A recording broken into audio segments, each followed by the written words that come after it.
Bismillahir Rahmanir Rahim. Alhamdulillahi Rabbil Alameen. Wa usalli wa usallam ala Sayyid al-Awwaleen wal Akhirin Nabiyyina Muhammadin wa ala alihi wa ashabihi ajma'een. Wa ba'd. All praises are due to Allah, Lord of the worlds, and peace and blessings be constantly showered upon our beloved Prophet Muhammad, the master of the first and the last, and upon his family and all of his companions, all those who call to his way and follow his sunnah to the day of judgment. My beloved brothers and sisters, to our friends, to those in the viewing audience, Assalamu alaikum wa rahmatullahi wa barakatuh. Alhamdulillah, another opportunity for us to reflect upon human experience, to reflect upon what happened to people who came before us, and look at it in relationship to our world today. 2020 is a very unique year. The whole world is going through a great pandemic.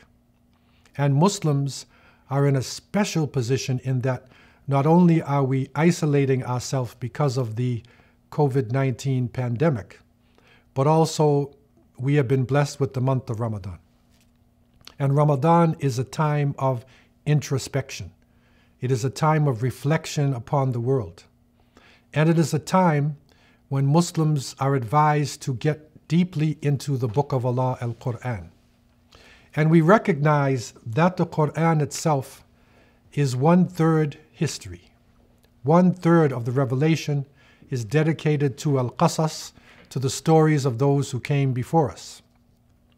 And Allah subhanahu wa ta'ala tells us in Surah Yusuf, verse 111, لَقَدْ كَانَ فِي قَصَصِهِمْ عِبْرَةٌ لِأُولِي الْأَلْبَابِ, that in their stories, in their parables, are great lessons for those who reflect, for intelligent people. And it is crucial for us to benefit from reflection, to strive to gain wisdom, so that we can come out of the great perils of the day. Because not only are we being assaulted by a physical plague, but there is also a type of food pandemic. There's also a political pandemic. And above all, there is a spiritual plague. And so, by reflecting upon the book of Allah subhanahu wa ta'ala, by looking at history, maybe, inshallah, we can have a more broad-based understanding of the world, and along with the revelation, we can begin to chart our way out of where we are. True history erases the mystery. This series that we have been involved in is dedicated to bringing history from the original sources, bringing it together with the revelation, and trying to construct a type of worldview based upon this broad-based understanding. And in looking at East Africa, our focus is East Africa, and we recognize that East Africa, in our broad perspective, starts from the top of the Red Sea and goes down all the way to the south in Mozambique. That when we look at this area, this ancient area, we find that on the Red Sea and in the Nile, that movement, civilization has been going on for thousands of years. And it is reported that Arab merchants on the Red Sea were plying the sea in their dhows, in their boats, up and down the Red Sea to the Horn of Africa, and over to southern Arabia, over to India, to the South China Sea. And it is reported that in some cases, the Arab merchants even made it all the way to Japan and Korea. And surprisingly enough, this was long before the time of Prophet Muhammad, peace and blessings be upon him, in the 6th century. The merchants on the oceans were aided not only by their courage and their understanding of navigation, but they were also naturally assisted by the monsoon seasons. And it is the northeast monsoons that move people naturally along in the ocean between November and March. The southwest monsoons between April and October. And so during this time, a brisk trade was going on. Trade was happening. Copper, tin, silver, dyed cloaks, tunics were traded for gold, incense, ivory, tortoise shells, and other African products. Into the ocean, Indian spices, jewels, Chinese porcelain. And you can still find traces of this trade in the culture of people in East Africa up until today. When we look back at the recorded information that comes to us after the Egyptian period, we find that in 50 AD, an anonymous Greek traveler who traveled down the Red Sea into the East African coastline, he wrote a book, The Periplus of the Erythraean Sea, and he described navigation not only on the East African coast, but he also talked about navigation all the way to the Indian Ocean. When the Romans took over, they dominated the trade in the Red Sea. And the Romans called the east coast of Africa Azania. In the Islamic period, we have understood that a natural connection was happening between the early Muslim state and the African continent. The first hijrah, where Prophet Muhammad, peace and blessings be upon him, sent his companions into Al-Habasha, Abyssinia, which now is Eritrea and Ethiopia. He sent his followers there to the great Christian emperor Ashama an-Najashi. This interaction was a historic one. It is a Muslim prophet, the last of the long line of prophets, who is sending his people who are being tortured and persecuted as refugees across the Red Sea to the great African empire of Aksum. And the Christian emperor, who had a strong belief in one God, not only accepted the Muslims, but gave them sanctuary and eventually accepted Islam himself. After the time of Prophet Muhammad, peace and blessings be upon him, Umar ibn al-Khattab, radiallahu anh, the great caliph, the second caliph, sent exploratory sea merchants and boats and navy down the Red Sea, but this expedition failed. And he was reminded that the Prophet ﷺ had said, leave the people of Abyssinia alone as long as they leave you. Utruku al-Habasha ma tarakukum. And so Umar, radiallahu anh, set that natural pace, that natural relationship between the Arabian Peninsula, between the Muslims and those who were living on the East African coastline. Following the time of the great caliphs, the Khulafa al-Rashidin, the Umayyad Caliph, and the next dynasty we remember after the rightly guided caliphs was the Umayyad dynasty.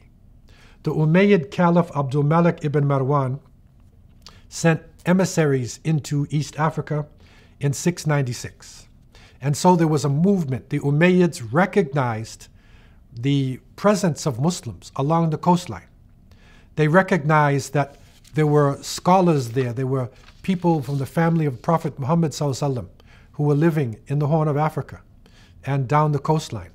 And so even recent excavations have shown the ruins of a masjid and also Muslim burial sites, which dated back in one case to 780 AD, another to 850 AD.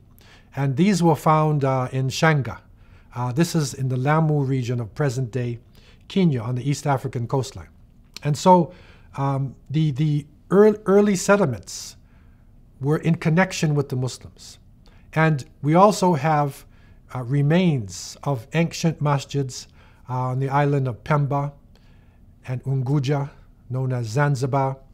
We find the connection, and the remains are still there up until today. And so that brisk trade was going on, that natural interaction between the Muslim world, the Arab merchants, and the people along the East African coastline. In looking at East Africa as a whole, we recognize by the Rift Valley that it is connected to the interior. And at that time, a huge expansion was in its climax from the year 1000 BC. A great nation called the Bantu nation expanded itself from the area of Cameroons and Nigeria, and they started moving east. They were carrying metal. They changed the civilizations. They conquered, they organized, and the Bantu people organized complex civilizations and societies, not only in Central Africa, but they reached all along the East African coastline, and they went south into what is now South Africa.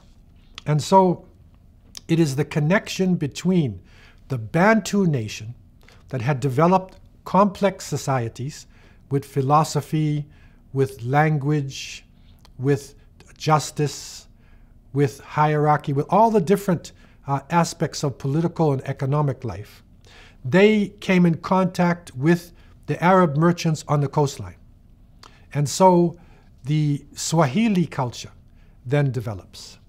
And Al-Mas'udi, rahimahullah, who is considered to be the Amir of the Islamic historians, the greatest of Islamic historians and travelers, made 2 journeys into East Africa. And he wrote in his book, Muruj al-Dahab wa Ma'adan al-Jawhar. This is a famous set of writings of Al-Mas'udi, where he describes many parts of the world. In 945, he noted that there was a brisk trade that was going on between the Arabian Gulf and the East African coastline. And he wrote about a type of African language that started to have Arabic words in it and Persian words. And he was noticing this African language, something different. This language was later known as Kiswahili. And so that connection, that marriage, so to speak, not only physically between the Arab merchants and the Bantu nations, but also linguistically, culturally, socially, it continued to happen. And we can find in the Chronicle of Lamu and the Chronicle of Kilwa, you will find some ancient reports about the formation of that new Swahili society.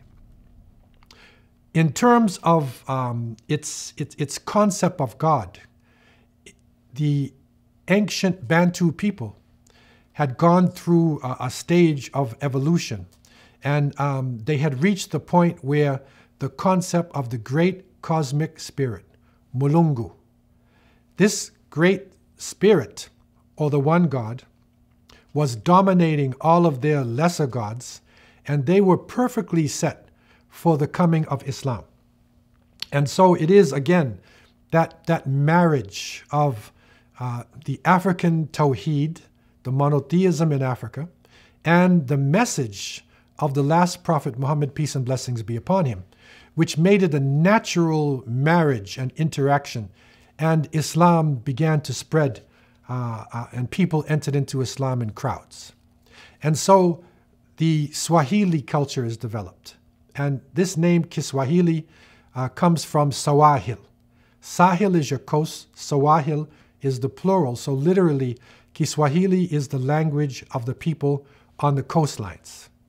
And this culture developed, very dynamic culture developed. And it impacted not only language, but it also impacted food, clothing, marriage concepts. And when Islam came in with an organized form of life, with political form of life, with economic form of life, with a way to organize your city and your nation, the Swahili people began to thrive. And between 1100 to 1300 AD, a number of city-states developed along the East African coast. We find places such as Mogadishu, Merka, Barawa, Pate, Shanga, Lamu, Malindi, Mombasa, Pemba, Unguja, known as Zanzibar, Mafia, Kilwa, the Comoros Islands, and many others start to spring up. An amazing set of city-states and emirates are developed, where a strong culture springs up that not only is benefiting from the last revelation, but also is benefiting from international trade. And so amongst the ancient people there, you can actually find Chinese goods, Indian goods, Arabian goods. You will find different products from the interior of Africa. It all blends together into this amazing culture, which surprised a lot of the international travelers when they reached that part of the world. Sharif al-Idrisi, rahimahullah, another great Islamic historian, geographer, and traveler. He visited Unguja, Zanzibar, and Muscat in Oman in the 12th century. And he was amazed at what he saw. He was amazed at the civilization. He was amazed at the level that the people were on. Ibn Battuta, rahimahullah, who is considered to be probably the greatest international traveler who ever lived, even greater than Marco Polo. He visited that area, and he went to Mombasa, to Mogadishu, and to Kilwa in the 14th century. And he actually interacted with the people of a famous city-state that was known as Kilwa. He mentions in his writing, he mentions Abul Muzaffar Hassan, who was a pious Amir, and not only was he ruling his people with wisdom, but he was being visited by the ulama, the scholars coming from Mecca and Medina. And so Ibn Battuta actually writes about this connection between Mecca and Medina and Kilwa as a city-state. And he described the people as being clean and organized and very pious. They were members of the Shafi'i rite. They followed the madhab, or the school of thought of Imam al-Shafi, rahimahullah.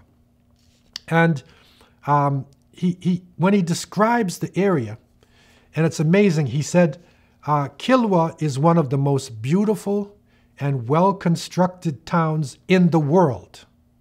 The whole of it is elegantly built. And when Ibn Battuta is talking about it's one of the most beautiful towns in the world, this is not watching a television or reading a book. Ibn Battuta actually traveled around the world. He actually lived in Sri Lanka, in India, China, in Indonesia, throughout Arabia, throughout North Africa, where he was originally from. And so he describes Kilwa as a beautiful place. And another interesting report, and this is part of our records, and it comes from a Portuguese writer who, in the time of Vasco da Gama, a Portuguese leader, he visited Kilwa in 1502. And so the Portuguese writer, in describing the town, and I want you to reflect upon even present-day Lamu, present-day Zanzibar, I want you to reflect on a classical Islamic town. This is the level that the Swahili people had reached in their beautiful Islamic culture. He writes as follows: "The city is large and is of good buildings of stone and mortar, with terraces, and the houses have much woodworks. The city comes down to the shore and is entirely surrounded by a wall and towers, within which there may be 12,000 inhabitants.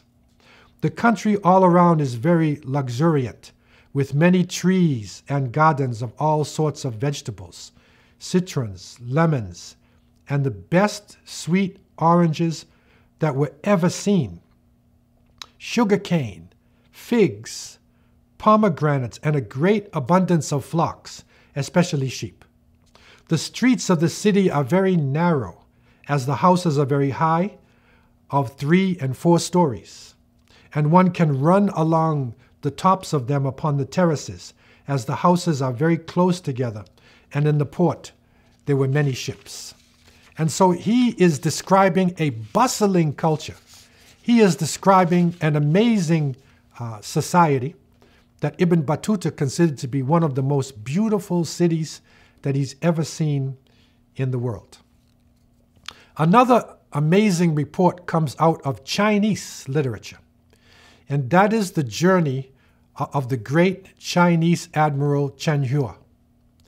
Chen Huo, who in the 15th century became the admiral of probably the greatest fleet in human history at that time. He was originally a Muslim coming from a Mongolian background, a Muslim background, and his people were conquered. He was taken into the court of the Ming dynasty, and because of his natural capabilities, he rose up in the positions, and he became one of the great admirals of the Ming dynasty, to the extent that he was chosen to lead the imperial fleet. So the stories of Chen Huo, the great Muslim who was a servant of the Ming dynasty, but also a believer in the one God, he made 7 amazing voyages in the 15th century. And included in these voyages, for those who are into history, many believe that he actually even went to the Americas. But on the 4th voyage, as he's traveling through from China and down into Indonesia and into Sri Lanka, moving through the oceans with a huge fleet of ships, and he reaches the Persian area, Hormuz. There he meets emissaries who came from the Swahili lands, from Malindi, from Barawa, from Mogadishu. He met them there in Hormuz, and he was surprised to see that amongst the gifts and products that the Swahilis were bringing into the Persian area, they had a huge animal we now know as a giraffe. And this shocked the Chinese, and they thought it was like a unicorn or some mystical creature that appeared in their literature. And so he convinced them to come back with him to China, and they gave the gift to the emperor of the Ming dynasty, and the people were amazed by the stories that were coming from East Africa. It was known, the trade was known, because the Chinese were getting the gold, the spices, the ivory, the African products coming out of that region from ancient times.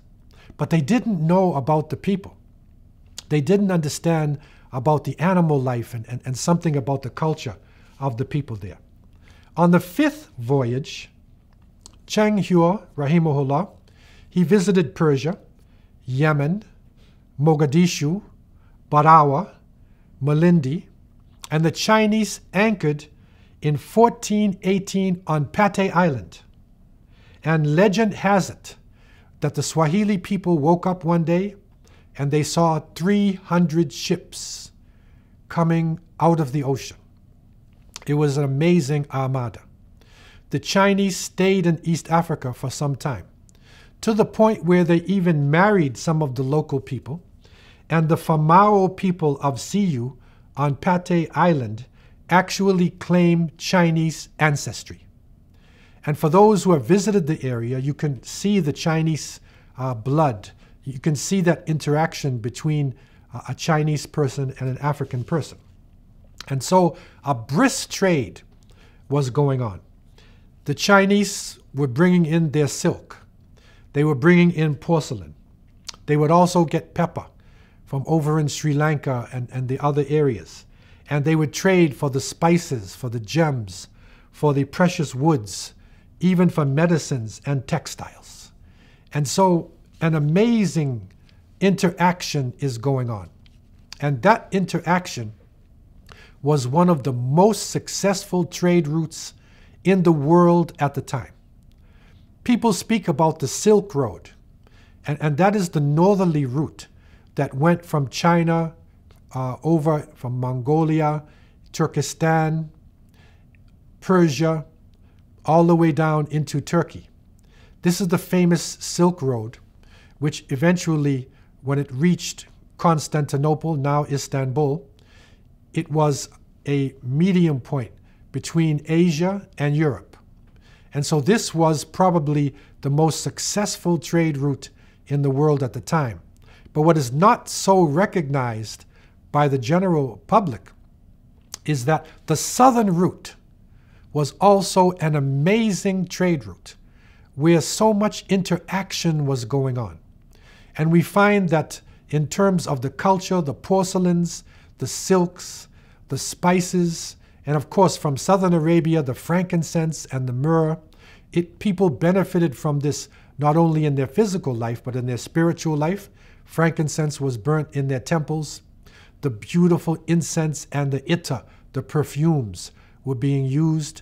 And then the Chinese silks were coming into the East African area. The beautiful porcelains were coming in. And so this is an international fusion of culture moving along the trade routes. And at the core of this in East Africa were the Swahili people. And so that trade route was one of the most important movements of civilization of human beings at the time in the ancient world. And the Islamic faith as well moved along with the merchants, because Muslim scholars and ulama and people of dawah, of the call, moved along with the merchants. They entered into East Africa. They moved along the trade routes. They moved from southern Arabia over into Sri Lanka, up into what is now Bangladesh. They also moved into Kerala, which is the west coast of India, and down into Malacca, Malaysia, into Indonesia. The missionaries also went up into the Philippines. And so that whole area we see are followers of Imam al-Shafi'i rahimahullah. And it's surprising because people generally think of Indian people or Pakistani people as Hanafi Muslims, the Hanafi rite. But on that coastline in Kerala, they're actually Shafi'i. And the same traditions, and we find some of the oldest masjids in Southeast Asia along the coastlines. So whether it be Bangladesh, Kerala, Malacca, Indonesia, all the way to the Philippines, that interaction succeeded in not only spreading physical goods, but also spirituality and the last revelation of Islam. And so a type of cultural unity developed amongst the people of the area. Scholars, ulama, traveled back and forth to different places. And I can even remember in living in Cape Town in South Africa for a period of time, that the scholars from Indonesia traveling along these routes actually made it all the way to Cape Town and to other parts of Southern Africa. And so it is an international trade and interaction. Now, looking at East Africa again, we recognize it's not only the coastline, but it also is the interior. And this is where the Swahili merchants made amazing explorations. Al-Mas'udi, rahimahullah, again, the great Amir of the historians, wrote from back in the 10th century. He spoke about the journey of Arab merchants, Swahili merchants, as far as Cape Delgado, which is in the northern province of Mozambique. And so into that region along the coast in the south, the Swahili merchants then moved into the interior. There are river systems, Zambezi River system. There are major rivers that move from the coastline moving in. And the Swahili merchants traveled to the interior, and they traveled along the river systems mainly for gold. There is a misunderstanding that they were traveling for slaves, but slavery was not a major Islamic institution at that time. Slaves were being used by people all throughout the world as a means of carrying goods. And so the Swahili merchants then moved inland to the great Zimbabwe. And Zimbabwe had one of the most active gold mines in the world. And so the trade from Zimbabwe to the coastline was a brisk one. And there is a recorded report which came, we still have, from a Portuguese traveler in 1511, Antonio Fernandes, and he writes about following the well-worn trade route from Sofala, which is on the coastline in Mozambique, to the King Chitake of Zimbabwe. And so the trade centers were set up along the coast. Along the rivers, trade centers, all the way to the Great Zimbabwe. And you can still see in Zimbabwe the ruins of a major civilization which developed from the African people living there, the Shona and the Bantu people in the interior, and also their connection with the Swahili people on the coast. Islamic teachings were moving along as well. And the trade and the teachings of Islam reached Malawi. It reached not only Zimbabwe, but Zambia, and all the way to Uganda. And in South Africa, it is reported that even in Limpopo and Mpumalanga, that these are present-day South Africa, that the Swahili merchants reached this area, and the gold trade coming out of South Africa was reaching the coast. The Swahili merchants also reached Uganda. And because of their interaction with the people, their character, and how they were dealing, they impressed one of the princes of the Buganda people. And in present-day Kampala, there is a major valley. There are hills around this valley, and the great princes of the Buganda control different sections from their hill. One of the princes wanted to embrace Islam, but he had a problem. And that is that the prince, according to the customs of the Buganda people, that you're not supposed to spill the blood of the prince. And in order to accept Islam, you have to be circumcised. And so he had to make a choice. And he chose to become Muslim. He accepted Islam and controlled his hill, controlled his people. And through that, Islam spread in Uganda. And there is still a very strong presence in that region. And so Islam had spread to the interior. The connection between the coastline.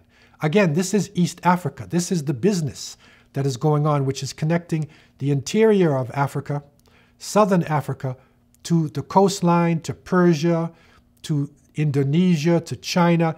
It is an international connection that is going on.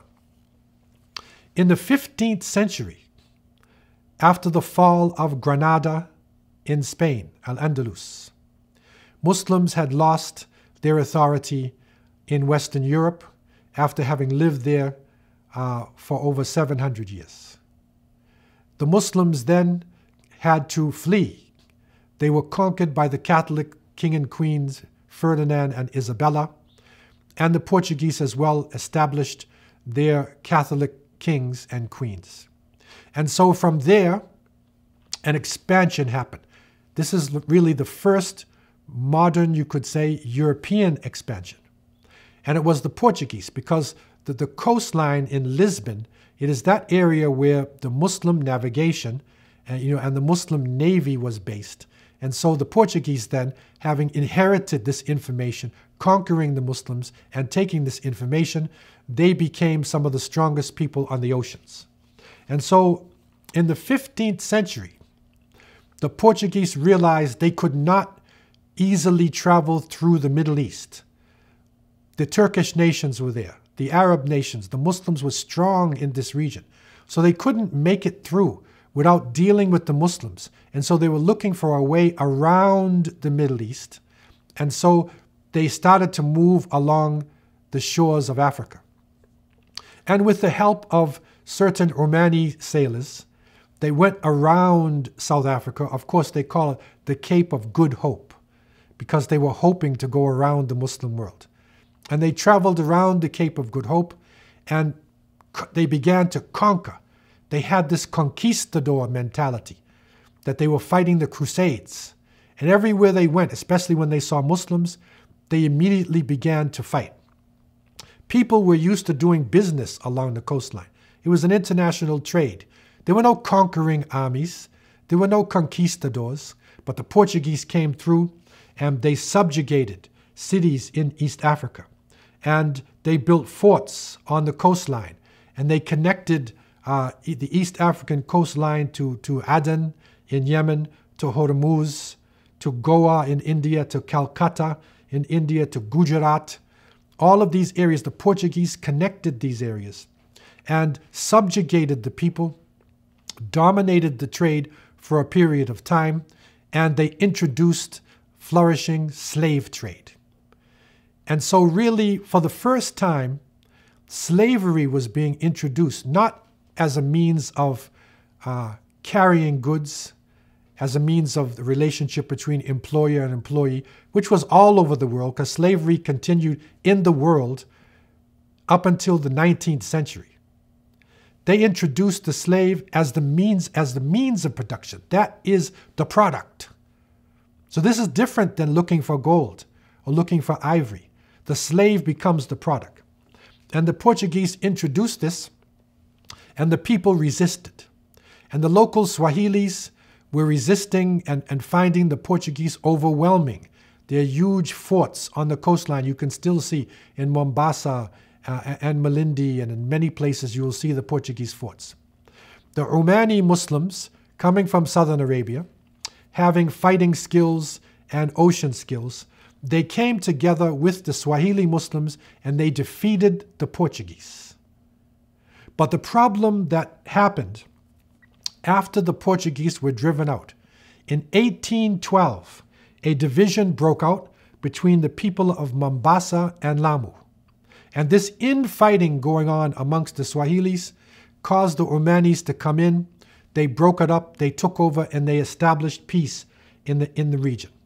But Sultan Sayyid Said of Oman, after having established peace in the region, and the Omanis looking at this area as a fair-seeming place with an amazing type of culture, they decided to subdue the whole Swahili coast.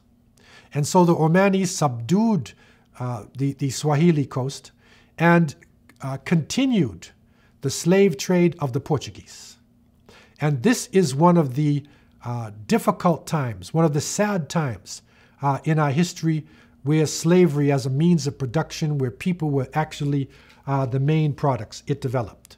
And so the plantations, the slave trade continued. It never reached the level of the Atlantic slave trade.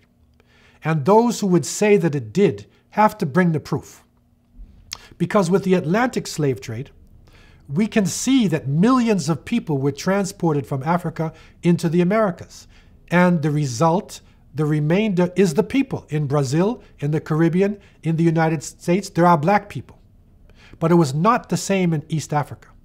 The Omanis were involved in this, and it's only really from 1812 until the late 19th, early 20th century, when they were subdued by the colonial powers, that you actually find slavery. And so it existed, and it is not within the Islamic mandate to do that. It was counter-Islam that they were involved in. And Swahili culture still flourished even under this difficulty. And so what is important to recognize, that Swahili culture had evolved over 1,000 years before the coming of the Omanis.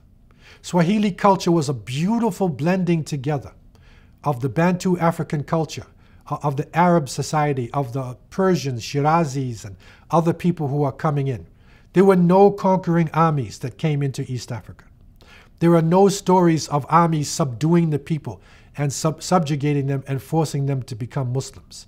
It was a natural blending that brought about a beautiful culture. It is important for us to recognize this, because there's a tendency for Orientalist historians to immediately talk about slavery. Whenever they talk about Swahili, slavery. Whenever they talk about East Africa, slavery. No, this was not the basis of the society. It is a beautiful society blended together through natural interaction of people and connected to Arabia, Persia, Southeast Asia, to China, all the way to Japan and Korea. It is one of the most important international trade routes in ancient times. And it is this Swahili culture that is still there on the East African coastline. The language has spread. Many nations are now speaking Swahili, as a main lingua franca, as a main way of speaking. to unite all of their languages in East Africa. Swahilis are still making great contributions, intellectual contributions, scientific contributions, artistic contributions. And it's important for us to understand this. When we see that people in this region are suffering in a drought, when we see that the pandemics, that the international disease of the economy, you could say that the economic plague is striking the people of this region, we have to recognize that this is a great civilization. And the people there have an amazing culture which has evolved over thousands of years and still is making great impact in the world today. And so this is the world of the Swahili. This is the world of East Africa. From the ancient times of the ancient Egyptians, from Hatshepsut, of the ancient Queen Pharaoh of Egypt, trading with the Somalis in Puntland, from the Himyari people of Yemen, trading with East Africa, from the Arab merchants plying their way along the coastlines, following the monsoon winds, from their connection to India and their connection to Sri Lanka, their connection to Southeast Asia, and that beautiful fusion that went on. This is a celebration. It's a celebration of culture. It's a celebration of spirituality. And we can only pray that Almighty God Allah would bless the people of this region and would enable them to revive their culture and to continue to contribute to the onward flow of civilization. I leave you with these thoughts, and I ask Allah to have mercy on me and you. Wassalamu alaikum wa rahmatullahi wa barakatuh.